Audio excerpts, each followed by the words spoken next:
Hidaulin bercerita bahwa dirinya baru-baru ini telah menemukan beberapa rahasia.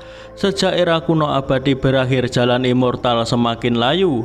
Tapi ada bunga immortal abadi yang akan bertahan selamanya. Bunganya telah mekar dan layu hampir 3000 kali. Setelah bunganya mekar kali ini akan menjadi akhir era kita saat ini. Ada sosok terlarang yang menggunakan kekuatan hukum untuk mencari tahu dan mengetahui bunga immortal ini mekar, bertanda kejatuhan masa depan. Jadi perang kuno abadi ini setiap orang akan memperjuangkannya. Hanya dengan melepaskan diri dari hal yang tidak diketahui baru memiliki harapan. Hidaulin menoleh ke arah Shihao dan bertanya, "Kau takut?" Shihao berdiri dengan lantang. Ia berkata bahwa dirinya sedang berpikir karena waktu tidak dapat dirubah, lebih baik bernyanyi dengan keras. Mendengar jawaban dari Shihao, Hidaulin kesal. Lantas ia bermaksud memberi pelajaran Shihao dengan menyerangnya. Karena jika tidak berlatih dengan baik, Shihao atau Huang akan mempermalukan Tujuh Supreme. Itulah yang dipikirkan oleh Hidaulin. Shihao berdalih setiap orang punya ambisi. Jika seperti ini, Shihao menganggap Hidaulin tidak menghargai cita-cita leluhur Shihao. Bagi Hidaulin, membangkitkan kembali Tujuh barulah memenuhi keinginan terakhir gurunya. Hidaulin ingin memberi pelajaran kepada Shihao. Shihao terbang sambil menghindari serangan Hidaulin karena takut kepada Hidaulin yang sangat kuat. Bahkan meski Hidaulin menunjukkan belas kasihan, dirinya juga pasti tidak akan bisa bertahan. Shihao memikirkan sesuatu. Akhirnya ia memberhentikan Hidaulin. Ia beralasan akan memberitahu Hidaulin mengenai suatu informasi terkait peti mati perunggu 3 dunia. Tentu hal tersebut membuat Hidaulin terkejut. Shihao dan Hidaulin pergi ke tempat di mana Shihao melihat peti mati tersebut, yakni di lembah celah besar daratan Nabi. Sesampainya di tempat itu, Shihao kembali melihat api kekacauan. Namun Hidaulin tahu jika itu adalah api aneh yang kemungkinan memiliki asal muasal yang besar. Di sini Hidaulin secara spontan mengisyaratkan Shihao untuk berhati-hati. Hidaulin bermaksud ingin menggunakan rune untuk mengetahui lebih mendalam tentang api ini. Namun sayangnya cara Hidaulin ini tidak berhasil dan Hidaulin juga Shihao segera menjauh dari api tersebut. Api itu pun mengejar Hidaulin menghindarinya. Api itu malah mengejar Shihao. Shihao mencoba menahan api tersebut. Lalu Shihao seperti melihat pohon yang mirip dengan pohon Dewa Willow. Tak berapa lama Shihao kembali diperlihatkan metode Kaisar Guntur, teknik Kunpeng. Shihao berpikir api ini dapat merasakan teknik yang telah ia pelajari dan menirunya. Pohon tersebut menjadi semakin mirip Dewa Willow. Ia pun baru mengetahui wujud asli dari teknik rahasia Kaisar Guntur.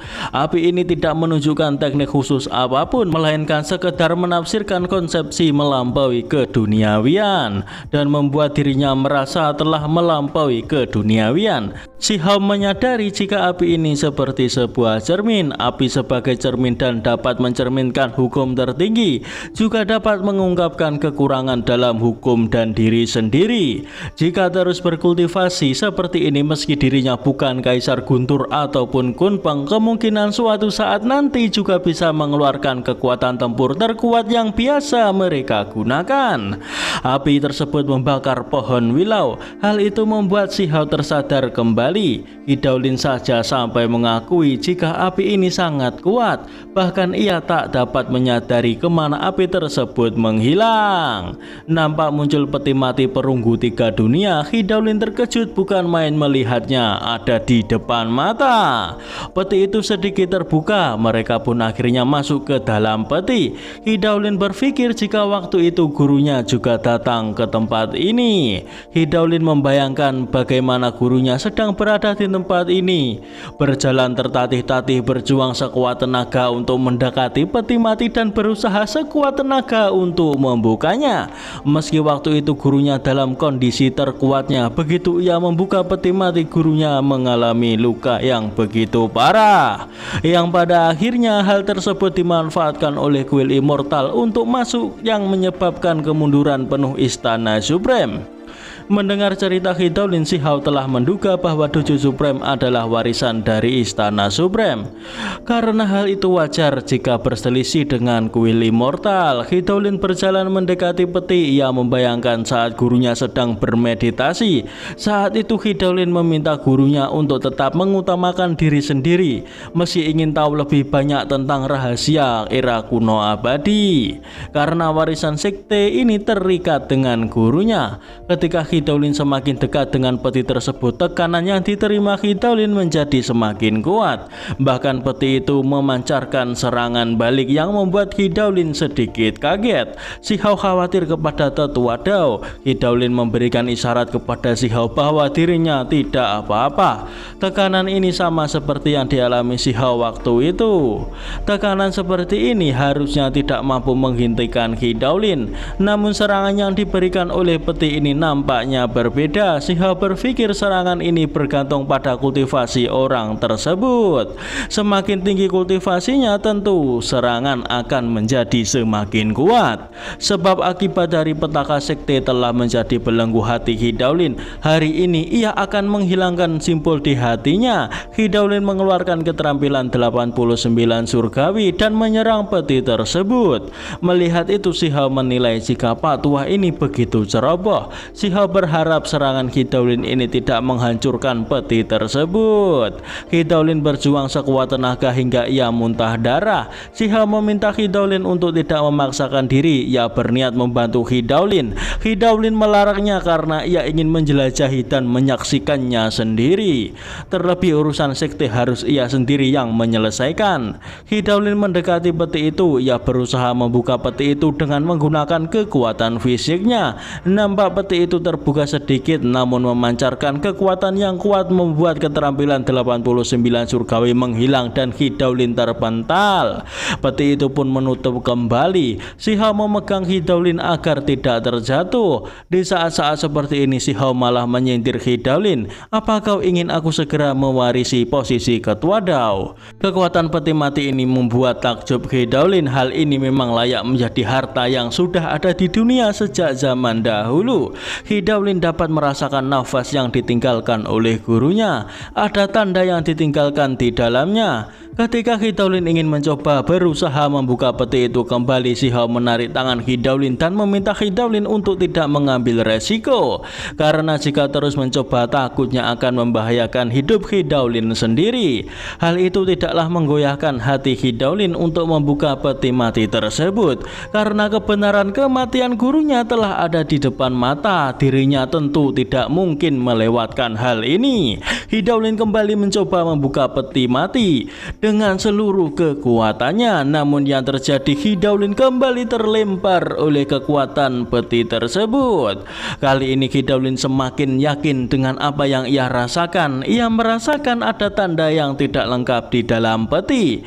Itu adalah peringatan dari gurunya. Hidaulin kembali berjalan mendekati peti lalu berusaha membukanya. Sayangnya Hidaulin kembali terlempar. Si Hao tak menyangka Hidaulin yang biasanya pemalas dan keras kepala, tapi saat menyangkut guru dan sektenya, hatinya penuh kasih sayang dan kebenaran. Si Hao berpikir jika gurunya yang meninggalkan warisan, ia pasti juga akan melakukan apa yang dilakukan oleh Pak Tua Hidaulin, yakni mencoba memahami dan menyelesaikannya dengan bayaran apapun. Hidaulin terus berusaha bangkit dan tidak menyerah sedikit pun meski hal ini membuat dirinya terluka. Ketika Si Hao ingin mengkhawatirkan gurunya dan ingin mengatakan sesuatu, Hidaulin berkata, "Bukankah sudah kubilang aku akan menyelesaikan urusan sekteku?" Hidaulin hampir terpental, namun kali ini Si Hao menahannya. Si Hao berkata, "Kau adalah guruku, tentu saja urusanmu adalah urusanku juga. Murid akan membantumu." Sayang sekali meski sempat terbuka sedikit, mereka berdua terlempar dan peti kembali tertutup. Si Hao membantu gurunya untuk berdiri. Hidaulin rupanya telah berhasil menguraikan pesan gurunya ketika peti tadi sedikit terbuka. Pesan tersebut ialah datang. Mereka datang. Hidaulin dapat merasakan bahwa gurunya ketakutan, gemetaran. Shihao bertanya apakah yang datang itu kepada Hidaulin, bahkan membuat Supreme Being ketakutan. Tiba-tiba peti tersebut terbuka dengan sendirinya dan muncullah sosok praktisi kuno abadi. Menurut legenda, sekte kondensasi emas saat ini telah memperoleh sisa-sisa metode mereka dan mewarisi ajaran mereka. Dengan demikian bangkit menjadi salah satu faksi terkuat. Shihao berpikir jika praktisi kuno abadi benar-benar masih hidup, itu berarti praktisi ini benar-benar abadi. Praktisi tersebut kembali masuk ke dalam peti dan keluar praktisi yang menggenggam bendera kuno yang dapat membelah dunia dan mengendalikan kekacauan. Hidaulin menduga jika yang di depannya ini adalah Dewa King Wei yang tak tertandingi. Hidaulin tak mengerti karena yang ia tahu orang ini telah mati di era kuno abadi. Mendengar penjelasan yang dijelaskan oleh Hidaulin, Shihao menyimpulkan jika apa yang mereka lihat bukanlah orang hidup melainkan sebuah proyeksi. Proyeksi tersebut kembali menghilang dan peti kembali terbuka sepenuhnya. Kali ini peti memancarkan kekuatan yang sangat kuat dan muncullah proyeksi beberapa praktisi. Hal itu membuat Shihao terperangah. Proyeksi tersebut mengarah ke arah tanah tak bertuan. Apa yang terjadi Hidaulin tidak tahu dengan jelas. Peti mati perunggu tiga dunia sangatlah misterius, memiliki sebab akibat yang sangat besar. Ini tidak mungkin salah. Hidaulin merasa mereka berdua telah mempercepat terjadinya suatu hal, namun dirinya tidak tahu itu hal baik atau hal buruk. Beberapa saat kemudian tempat itu seperti akan runtuh. Peti kembali menghilang dan boom.